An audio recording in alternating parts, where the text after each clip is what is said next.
Good evening guys. आज हम NCERT +1 का lesson 1 geography as a discipline भूगोल एक विषय के रूप में अध्ययन करेंगे। लेसन के अंदर सबसे पहले बताया गया है कि भूगोल का ज्ञान जो है क्यों आवश्यक है। तो भूगोल एक ऐसा विषय है जो हमें प्लेस, स्थान से लेकर स्पेस तक के बारे में बताता है। जो प्लेस है, जो होम है, अर्थ को जो है ह्यूमन का होम कहा गया है, पृथ्वी को मानव के घर के रूप में बताया गया है। और स्पेस में हम जो है देखिए मार्स में जा रहे हैं, सैटेलाइट जो है और दूसरे जो है प्लैनेट्स के बारे में हम जानकारी प्राप्त कर रहे हैं। ये स्पेस की जो जानकारी है, एलियंस के बारे में आजकल चर्चाओं में है, वो जो हम पढ़ रहे हैं वो सभी ज्योग्राफी के अंतर भी आता है और कुछ साइंस के सब्जेक्टों के साथ भी। तो ज्योग्राफी जो है वो सोशल साइंस और साइंस के सब्जेक्टों के साथ इसका संबंध है कि इन सब्जेक्टों के साथ इसका महत्व है। हमने पहले एक वीडियो में पढ़ा भी है कि व्हाट इज ज्योग्राफी, भूगोल क्या है। तो उसके लिए हमें वही फिर 3 मूलभूत जो है क्वेश्चन हमें क्लियर करने होंगे। व्हाट, वेयर और वाई। व्हाट के अंदर हम करते हैं कि कोई ऑब्जेक्ट क्या है, जैसे कि हम कर रहे हैं कि माउंटेन, ये क्या है, माउंटेन है। कहाँ है, जैसे हम बात कर रहे हैं हिमालय की, तो हिमालय कहाँ है, हिमालय एशिया में है। हिमालय जो है इंडिया के अंदर, पॉलिटिकल बात करें तो इंडिया, चाइना, पाकिस्तान, इन कंट्रीज के अंदर जो है हिमालय है। क्यों है? ऐसी प्रोसेस जिसके द्वारा हिमालय का निर्माण हुआ, इंडोजेनेटिक है, एक्सोजेनेटिक है, उसमें भी क्या बना, कैसे हिमालय बना, इस सारी प्रोसेस के द्वारा हम पढ़ते हैं। और ये जो वाई है ये ही ज्योग्राफी को एक साइंस का दर्जा दिलाती है। साइंस का क्वेश्चन है क्यों, तो इसका आंसर है जो क्लियर करवाते हैं। अब हम पढ़ते हैं कि ज्योग्राफी शब्द जो है, the word of geography, geography, इसको हम geo means earth, graphy means description, पृथ्वी का वर्णन जो है हम भूगोल में करते हैं कि पृथ्वी के ऊपर क्या क्या आते हैं। तो फिजिकल इन्वायरमेंट यानी कि प्राकृतिक जो है वो वातावरण, और ह्यूमन एक्टिविटीज, मानव की जो क्रियाएं हैं, क्रियाकलाप है, इन दोनों का जो इंटर रिलेशनशिप है, इंटर रिलेशन जो है हम स्टडी करते हैं ज्योग्राफी में कि भौतिक, पर्यावरण और मानवीय क्रियाकलाप का जो संबंध है वो हम ज्योग्राफी में पढ़ते हैं। ज्योग्राफी जो है वो एक ग्रीक वर्ड, यूनानी शब्द है। सबसे पहले जो है ज्योग्राफी शब्द को इराटोस्थनीज, इराटोस्थनीज के द्वारा प्रयोग किया गया। इराटोस्थनीज का जो समय है वो 276 बीसी से 194 बीसी माना जाता है। जो बीसी की डेट है वो उल्टी चलती है, पहले जो है वो ज़्यादा होती है संख्या में और फिर ये कम होती है। इराटोस्थनीज की एक बुक थी जियोग्राफिया।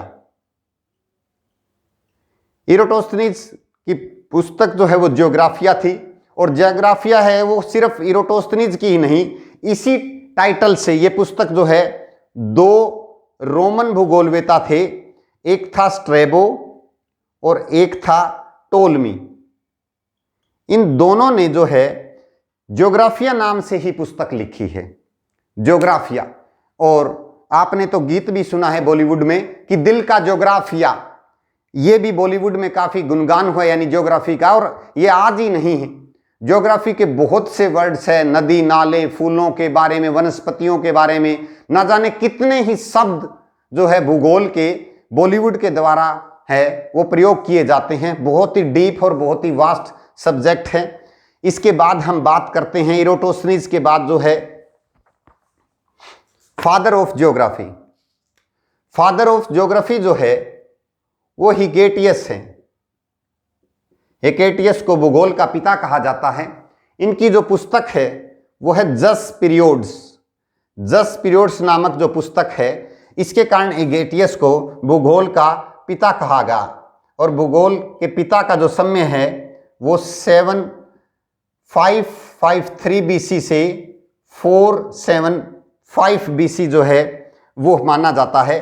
550 बीसी से लेकर 475 बीसी तक जो है वो समय माना जाता है हेकेटियस का, जिन्हें फादर ऑफ ज्योग्राफी कहा जाता है।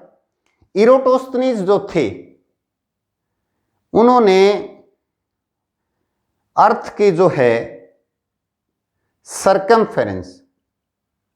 सरकमफेरेंस यानी कि पृथ्वी की परिधि को मापने का प्रयास किया था कि जो कुछ अशुद्धि होते हुए भी जो है वो सब अशुद्धियों को आपस में पूरा करने के बाद लगभग शुद्ध के रूप में आ गया था जो फाइनल डेटा था। और उस समय ऐसे कोई यंत्र भी नहीं थे, ऐसे इंस्ट्रूमेंट नहीं थे कि जिसके कारण हम कह सकें कि इतना आसान था। आज के समय में तो हमारे पास बहुत से इंस्ट्रूमेंट है ज्योग्राफी के, उस समय में ऐसा नहीं था। उस समय भी उन्होंने इतना अच्छा जो है वो वर्णन किया था।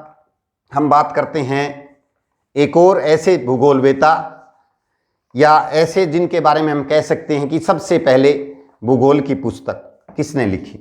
तो इसका कोई सीधा आंसर तो हमें नहीं मिलता है कि भूगोल की प्रथम पुस्तक किसने लिखी, लेकिन हम ये पढ़ते हैं कि प्राचीन जो ग्रंथ है, ग्रंथ की उपमा दी गई है। भूगोल के प्राचीन जो ग्रंथ है वो होमर के द्वारा दिए गए, होमर के द्वारा रचित हुए। होमर जो है इन्होंने 2 पुस्तकें लिखी थी, इलियड और ओडिसी।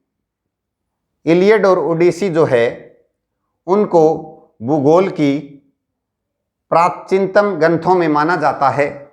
ये वही होमर है जिन्होंने 4 हवाओं का भी वर्णन किया था। 4 हवाएं जो थी इन्होंने 4 दिशाओं में बताई थी कि ये कैसे कैसे हैं। इनको हम यहाँ पर स्टडी नहीं करेंगे। जो हम हिस्ट्री ऑफ ज्योग्राफिकल जो थॉट है यानी कि भूगोलवेताओं के जो जीवन के बारे में उनके क्या क्या बुक्स जो लिखी है और उन्होंने क्या क्या कार्य किए हैं उसके अंदर हम इसका जिक्र करेंगे। जो होमर हैं उनका जो समय है वो 776 बीसी माना गया है इनका जन्म, और इनकी मृत्यु के बारे में कोई एविडेंस जो है हमें प्राप्त नहीं है। जो एक सबसे बड़ी बात है भूगोलवेता की वो है अगेंस्ट द कंडीशंस।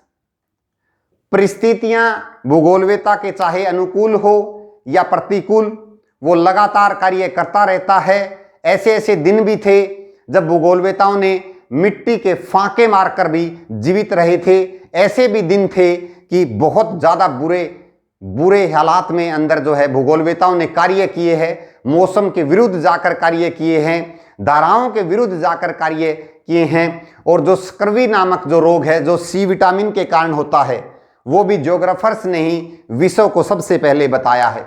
भूगोलवेताओं ने जो है बहुत से बातें जो प्रकाश में लाया है। और एक राजा, अच्छा राजा बनने के लिए भी उसका मंत्री का या राजा के अंदर जो है भूगोल का ज्ञान होना अनिवार्य है, क्योंकि उसका जो शासन है वो किसी पर्टिकुलर रीजन में होता है। और किसी भी क्षेत्र के अंदर अगर वर्णन करना हो तो भूगोलवेता से बढ़िया उसका वर्णन कोई नहीं कर सकता, क्योंकि हमें पता है geography is related to place. स्थान के बारे में हमें जो भूगोल है वो बहुत अच्छी तरह से बताता है। हमने जो है ये बात ऐसे डिसाइड की है कि 6 दिन हम क्या क्या पढ़ेंगे। 2 दिन हम एनसीईआरटी करेंगे, 2 दिन हमारा जो सब्जेक्ट चल रहा है जियोमॉर्फोलॉजी करेंगे, 1 दिन जो है वो सर्वे या प्रैक्टिकल हम करेंगे, 1 दिन हम मिससेलेनियस ग्लोबल वार्मिंग जैसे जो करंट टॉपिक है ऐसे करेंगे। ये 6 डेज का वर्क है। इसके अलावा 1 दिन जो बचता है उसके बारे में कोई डिसाइड नहीं है, कोई ऐसा टॉपिक इनमें से ही कंटिन्यू किया जाएगा, कोई नई थ्योरीज या कोई और ऐसी चीज़ जो है इम्पोर्टेंट है उसके बारे में हम अध्ययन करेंगे। तो मुझे उम्मीद है कि आपको मेरा चैनल बहुत अच्छा लग रहा है। मेरे द्वारा बताई गई जो बात है वो आपको समझ में आ रही है। आप मेरे चैनल को लगातार सब्सक्राइब कीजिए, और आप लाइक्स कीजिए। आपका जो लगातार मुझे प्यार प्राप्त हो रहा है उसके लिए धन्यवाद। आने वाले समय में मैं कोशिश करूंगा कि इससे भी बेहतर मेरा प्रदर्शन करके दिखाऊं। Thanks students.